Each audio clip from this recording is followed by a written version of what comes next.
ನಮಸ್ಕಾರ ವೀಕ್ಷಕರೇ, Raghu Educare and public information YouTube ಚಾನೆಲ್ಗೆ ಸ್ವಾಗತ. ರೈತರೇ, ಪಿಎಂ ಕಿಸಾನ್ ಸಮ್ಮಾನ್ ನಿಧಿ ಯೋಜನೆಯ ಹೊಸ ಅಪ್ಡೇಟ್ ಬಂದಿದೆ. ಹೌದು, ಇನ್ನು ಮುಂದೆ ಪಿಎಂ ಕಿಸಾನ್ ಸಮ್ಮಾನ್ ನಿಧಿ ಯೋಜನೆಯ ಕಂತಿನ ಹಣ ರೈತರಿಗೆ ಬರೋದಿಲ್ಲ. ಪಿಎಂ ಕಿಸಾನ್ ಸಮ್ಮಾನ್ ನಿಧಿ ಯೋಜನೆಯ ಫಲಾನುಭವಿ ರೈತರು ಈ ಕೆಲಸ ಮಾಡದಿದ್ದರೆ ಅಂತವರಿಗೆ ಹಣ ಬರುವುದಿಲ್ಲ. ಈ ಬಗ್ಗೆ ರಾಜ್ಯ ಕೃಷಿ ಇಲಾಖೆಯ ಆಯುಕ್ತರಿಂದ ರಾಜ್ಯದ ಎಲ್ಲಾ ಜಿಲ್ಲಾ ಜಂಟಿ ಕೃಷಿ ನಿರ್ದೇಶಕರುಗಳಿಗೆ ಸುತ್ತೋಲೆಯೊಂದು ಬಂದಿದೆ. ರೈತರು ಈ ಸುತ್ತೋಲೆಯಲ್ಲಿ ಇರುವ ಮಾಹಿತಿಯನ್ನ ಪಾಲಿಸಲೇಬೇಕಾಗಿದೆ. ಹಾಗಾದರೆ ಬನ್ನಿ, ಆ ಸುತ್ತೋಲೆಯಲ್ಲಿ ಏನಿದೆ, ರೈತರು ಏನು ಮಾಡಬೇಕು, ಪಿಎಂ ಕಿಸಾನ್ ಸಮ್ಮಾನ್ ನಿಧಿ ಯೋಜನೆಯ ಹಣ ಇನ್ನು ಮುಂದೆ ಏಕೆ ಬರೋದಿಲ್ಲ ಎನ್ನುವುದರ ಬಗ್ಗೆ ವಿವರವಾದ ಸಂಪೂರ್ಣವಾದ ಮಾಹಿತಿಯನ್ನ ಈ ವಿಡಿಯೋದಲ್ಲಿ ನಿಮಗೆ ತಿಳಿಸಲಿದ್ದೇವೆ.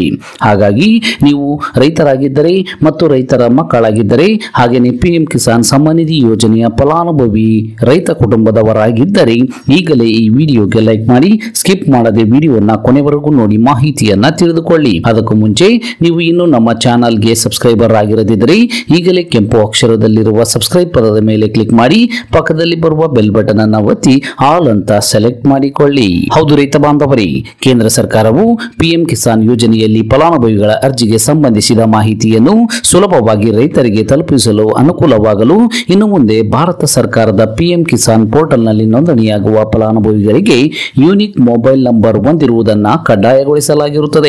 ಪ್ರಸ್ತುತ ಪಿಎಂ ಕಿಸಾನ್ ಸಮ್ಮಾನ್ ನಿಧಿ ಯೋಜನೆಯ ದತ್ತಾಂಶದಲ್ಲಿ ಈಗಾಗಲೇ ಹಲವಾರು ಫಲಾನುಭವಿಗಳು ನಕಲಿ ಹಾಗೂ ಅಮಾನ್ಯವಾದ ಮೊಬೈಲ್ ನಂಬರ್ ಅನ್ನು ಉಪಯೋಗಿಸಿಕೊಂಡು ನೋಂದಣಿಯಾಗಿರುವುದು ಕಂಡುಬಂದಿರುತ್ತದೆ.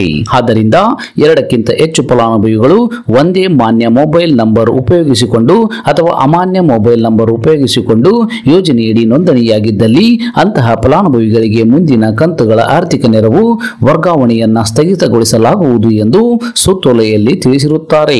ರಾಜ್ಯದ ಒಟ್ಟು 30,154 ಫಲಾನುಭವಿಗಳ ಪಟ್ಟಿಯನ್ನು ಸಿದ್ಧಪಡಿಸಲಾಗಿದ್ದು, ದಿನಾಂಕ 31/8/2024 ಒಳಗಾಗಿ ಈ ತಿದ್ದುಪಡಿ ಮಾಡಲು ತಿಳಿಸಿರುತ್ತಾರೆ.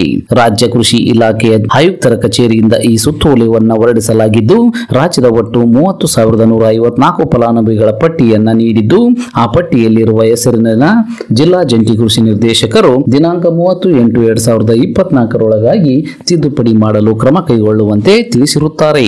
ಯೋಜನೆಯಡಿ ನೋಂದಣಿಯಾಗಿರುವ ಫಲಾನುಭವಿಗಳು ಮೊಬೈಲ್ ನಂಬರ್ ಅನ್ನು ತಿದ್ದುಪಡಿ ಮಾಡಲು ಈಗಾಗಲೇ ಭಾರತ ಸರ್ಕಾರದ ಪಿಎಂ ಕಿಸಾನ್ ಸಮ್ಮಾನ್ ನಿಧಿ ಯೋಜನೆಯ ಪೋರ್ಟಲ್ ನಲ್ಲಿ ಅಪ್ಡೇಟ್ ಮೊಬೈಲ್ ನಂಬರ್ ಅನ್ನುವಂತಹ ಒಂದು ಆಪ್ಷನ್ ಅನ್ನು ಈಗಾಗಲೇ ನೀಡಲಾಗಿದ್ದು, ಆ ಆಯ್ಕೆಯನ್ನ ಸೆಲೆಕ್ಟ್ ಮಾಡಿಕೊಂಡು ಫಲಾನುಭವಿಗಳ ಮಾಹಿತಿಯನ್ನ ದಿನಾಂಕ 31/8/2024 ಒಳಗೆ ತಿದ್ದುಪಡಿ ಮಾಡಲು ಸೂಕ್ತ ಕ್ರಮ ಕೈಗೊಳ್ಳಬೇಕೆಂದು ಸುತ್ತೋಲೆಯಲ್ಲಿ ತಿಳಿಸಲಾಗಿದೆ. ಉಲ್ಲೇಖ 2ರಲ್ಲಿರುವಂತೆ ಪಿಎಂ ಕಿಸಾನ್ ಸಮ್ಮಾನ್ ನಿಧಿ ಯೋಜನೆಯಡಿ ಜಿಲ್ಲೆಗಳಿಂದ ಅನ್ಟ್ರೇಸೇಬಲ್ ಎಂದು ವರದಿ ಮಾಡಿದ ನಂತರ ಈ ಕೆವೈಸಿ ಮಾಡಿಕೊಂಡಂತಹ ಫಲಾನುಭವಿಗಳ ಅರ್ಹತೆಯನ್ನು ಯೋಜನೆಯ ಮಾರ್ಗಸೂಚಿಯನ್ನು ಪರಿಶೀಲಿಸಿ ದಿನಾಂಕ 10/8/2024 ಒಳಗೆ ಕೇಂದ್ರ ಕಚೇರಿಗೆ ಸಲ್ಲಿಸಲು ತಿಳಿಸಲಾಗಿದ್ದು, ಆದಾಗ್ಯೂ ಇಲ್ಲಿವರೆಗೂ ಯಾವುದೇ ಜಿಲ್ಲೆಯಿಂದ ವರದಿ ಕೇಂದ್ರ ಕಚೇರಿಗೆ ಸ್ವೀಕೃತವಾಗಿರುವುದಿಲ್ಲ. ಆದ್ದರಿಂದ ಸದರಿ ಪರಿಶೀಲನೆಯನ್ನು ಶೀಘ್ರವಾಗಿ ಪೂರ್ಣಗೊಳಿಸಿ ವರದಿಯನ್ನ ಸಲ್ಲಿಸಬೇಕೆಂದು ಮತ್ತೊಮ್ಮೆ ಸುತ್ತೋಲೆಯಲ್ಲಿ ತಿಳಿಸಲಾಗಿದೆ. ಸೊ ಹೀಗಾಗಿ ಪಿಎಂ ಕಿಸಾನ್ ಸಮ್ಮಾನ್ ನಿಧಿ ಯೋಜನೆಯಡಿಯಲ್ಲಿ ಹೆಸರನ್ನ ನೋಂದಾಯಿಸಿಕೊಂಡು ಲಾಭವನ್ನ ಪಡೆಯುತ್ತಿರುವಂತಹ ರೈತರು ತಮ್ಮ ಮೊಬೈಲ್ ನಂಬರ್ ಅನ್ನ ಪಿಎಂ ಕಿಸಾನ್ ಸಮ್ಮಾನ್ ನಿಧಿ ಯೋಜನೆಯ ಅಧಿಕೃತ ಪೋರ್ಟಲ್ ನಲ್ಲಿ ಅಪ್ಡೇಟ್ ಮಾಡುವಂತೆ ಸೂಚಿಸಲಾಗಿದೆ.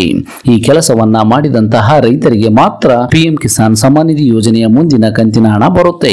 ಈ ಕೆಲಸವನ್ನ ಮಾಡದೇ ಇರುವಂತಹ ರೈತರಿಗೆ ಕಂತಿನ ಹಣ ಬರುವುದಿಲ್ಲ. ಹಾಗಾಗಿ ಇದೊಂದು ಬಹಳ ಉಪಯುಕ್ತವಾದ ಮಾಹಿತಿಯಾಗಿದ್ದು, ರೈತರು 31/8/2024 ಒಳಗೆ ಮೊಬೈಲ್ ನಂಬರ್ ಅನ್ನ ತಿದ್ದುಪಡಿ ಮಾಡಲು ಅವಕಾಶವನ್ನ ಕಲ್ಪಿಸಲಾಗಿದೆ. ಇದಿಷ್ಟು ಇವತ್ತಿನ ಪ್ರಮುಖ ಮಾಹಿತಿಯಾಗಿದ್ದು, ಆದಷ್ಟು ಈ ಮಾಹಿತಿಯನ್ನ ಎಲ್ಲ ರೈತ ಬಾಂಧವರಿಗೆ ತಲುಪುವವರೆಗೂ ತಪ್ಪದೆ ಶೇರ್ ಮಾಡಿ. ಈ ವಿಡಿಯೋವನ್ನ ಕೊನೆವರೆಗೂ ನೋಡಿದ್ದಕ್ಕೆ ಧನ್ಯವಾದಗಳು. Thanks for watching this video. Please subscribe for more videos. If you like this video, click the like buttons and give your comments.